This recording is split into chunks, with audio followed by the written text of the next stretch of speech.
What is going on, my hustle? Woo! Baby! Yes! Yes! Cheers.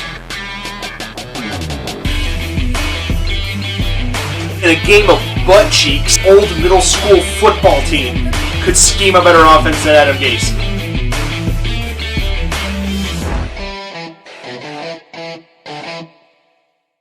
What's going on, Broncos country? So yeah, time to make another Bronco video. I am working on another video right now. It's gonna be quite something. I got a few things coming down the pipeline, but gotta talk about that Eagles game more low. So I'm gonna give of my thoughts on what this team is midway through the season. They sit at 5-5 going into the bye week, and if you were to ask people amongst Broncos fans, including myself, really doesn't feel like it now, does it? In fact, if you were to ask most Broncos fans, it really feels like this team is under 500. They've had probably 2 games where you could really say they played a complete game in all 3 phases. Even then, they've been shaky in most of the wins that they have had, including that Washington game that really did feel like a loss. So now Broncos fans, and especially after yesterday, including a certain play that, yes, we'll get to it, they are calling for change. They're calling for Drew Lock to play. They're calling for Fangio to be fired. Let's break down this, okay? There's a reason I'm not completely upset right now, and that's because honestly, if you really look at the way that this has gone the last month or so, maybe I honestly say 2 months going back to October, then I really didn't expect that much out of Fangio and the staff. I mean, look, how you feel about your sports teams, or pretty much anything for that matter, will be directly tied to your expectations. What do you expect of them?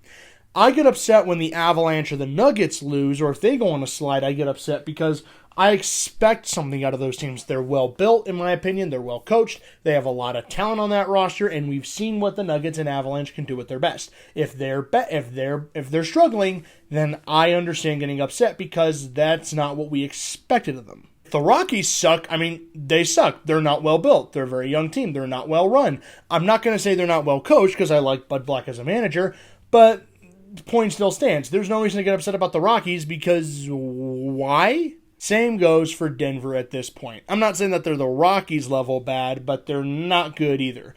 If you look at this team, not only are they injury riddled, like it is ridiculous how many injuries we have, but they're also a very, very young team. They have a lot of guys. All the veterans are out, so the young guys are back in, and it is time to see them play. And what we have seen is promising.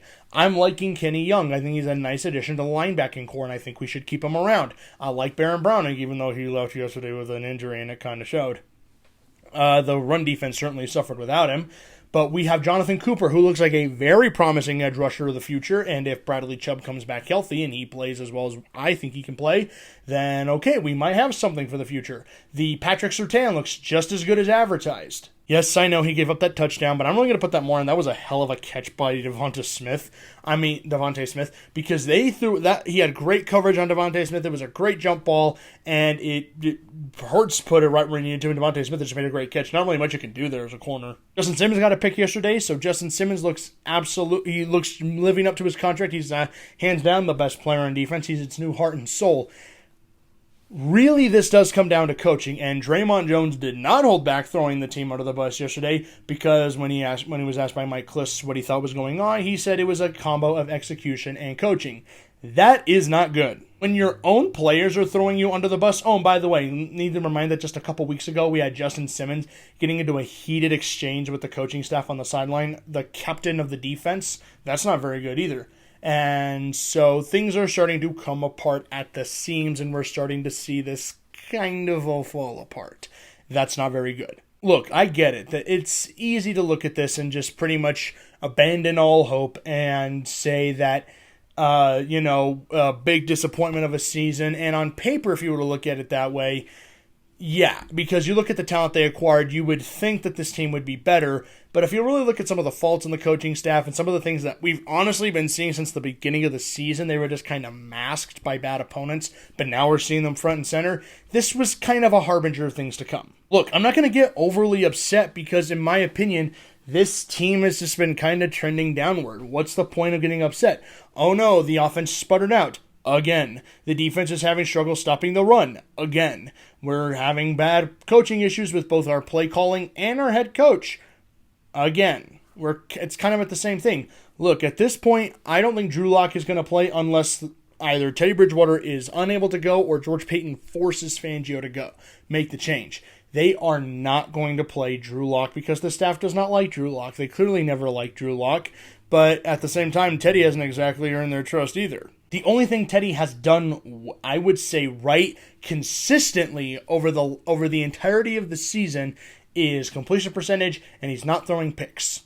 But that's not enough. He's not making the plays when they're needed. He's hitting short of the sticks on third down when they need him to. They needed 9, he'll hit 5. They need 10, he'll hit 6. And they're always short. And then, of course, let's talk about the elephant in the room. He made a business decision, as many people are calling it, when Darius Slade returned the fumble that Melvin Gordon had, and he was trying it for a touchdown. Teddy Bridgewater was the last guy to get to him, and he pulls up and he doesn't make the tackle. And originally he said he was trying to force him inside for someone to make a tackle, but there was no one on the inside, so that made no sense at all. And then he pretty much owned up and said, okay, yeah, never mind, I missed the tackle. And look, I can applaud him for that. That's a good idea. I mean, of course, own up to your mistakes. You made a mistake, own up to it. That's always admirable. But it does show that things are starting to crumble from the inside out. And I think it's not just that the players don't have any trust in the coaching staff anymore. I don't think they have any trust in themselves. I think they are slowly, internally giving up. And some people are upset because, hey, they played so well against Dallas last week. Guys, this is what we've seen, honestly, since 2016. We've seen this for a very long time. They will have 2, maybe 3 games where we're like, wow, did you see how good they played? Look at how well they played. Maybe this time they're turning the corner. And then the next 4 to 5 games, they absolutely crap the bed and they look awful. We've seen that. They have shown little to no consistency of winning. They even did this with Vance Joseph. Remember when they beat Dallas down to a pulp? Remember when they beat the Chargers and the Steelers in back-to-back games and people thought, wow, maybe this team looks all right, and then they lost to the 2-10 49ers? This happens all the time recently in the last 5 years. I'm not frankly shocked by it. I'm just looking forward to next year. New coach, new quarterback, probably one in the draft. I know Wilson and Rodgers are. I'm not especially getting high hopes for that. I'm more looking at the draft, and there are a few guys I actually really do like, and that'll be a video for in the spring when we can talk about quarterback prospects. But I'm not entirely upset over this game because I kind of expected that. It might sound harsh, but Vic has given me no reason to think otherwise. Look, some of you guys might be upset, and it's totally fine. Totally understand that. You get that. You have every right to be upset. Personally, I'm just not. I just see a team that has a lot of young potential, but that's probably going to come next year when none of the coaching staff is going to be here to see it. And it's probably best that way.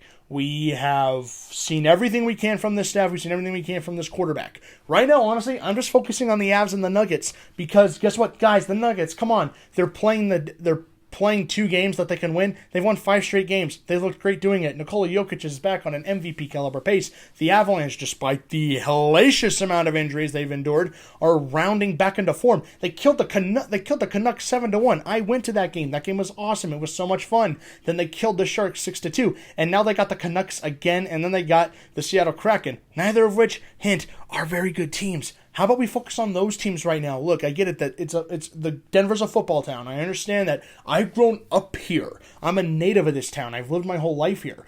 But we have 2 big, really good caliber teams that they've earned their tickets right now. They've earned our money. They've earned our respect. I've bought 2 pretty expensive Avalanche tickets this year, but that's because I want to see the Avalanche play. I got Nuggets tickets because I want to see the Nuggets play. I want them to play. They've earned my money. They have earned our time. The Broncos can earn it in time, but they aren't earning it this year, so stop giving it to them. Look, I know it's disheartening. Like, I heard people complaining how there were a lot of Eagles fans in the stadium yesterday chanting E-A-G-L-E-S, Eagles, Eagles, Eagles.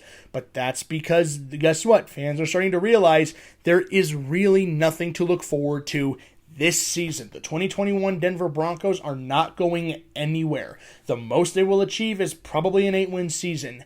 That is about it. They will get nothing else out of that. So, that being said, why bother getting upset if you have the same feeling that I do, which is that this season is a lost cause? Why even bother getting that upset? Now, do not mistake this as me telling you guys to just abandon all hope and be apathetic. Of course, you have every right to express how you feel, but at the same time, let's stop acting like we have any high expectations going forward. We know what this team is. We know what they are. They've been this way all year.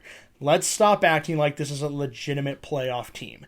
They aren't. They have some really nice pieces that we can get excited about and some pieces that I love watching, but they're not meshing because they don't have the right leadership to do it. Anyways, those are my not so angry thoughts. I know people were really upset yesterday, but honestly, after really thinking it over, not a ton of reason for me to get angry.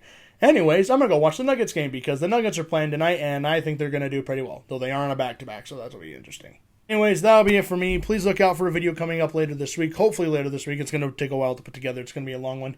Anyways, that's it for me. Hope you guys keep staying safe out there. Hope you all have a good one. Anyways, that's it for me. I'll see you guys later.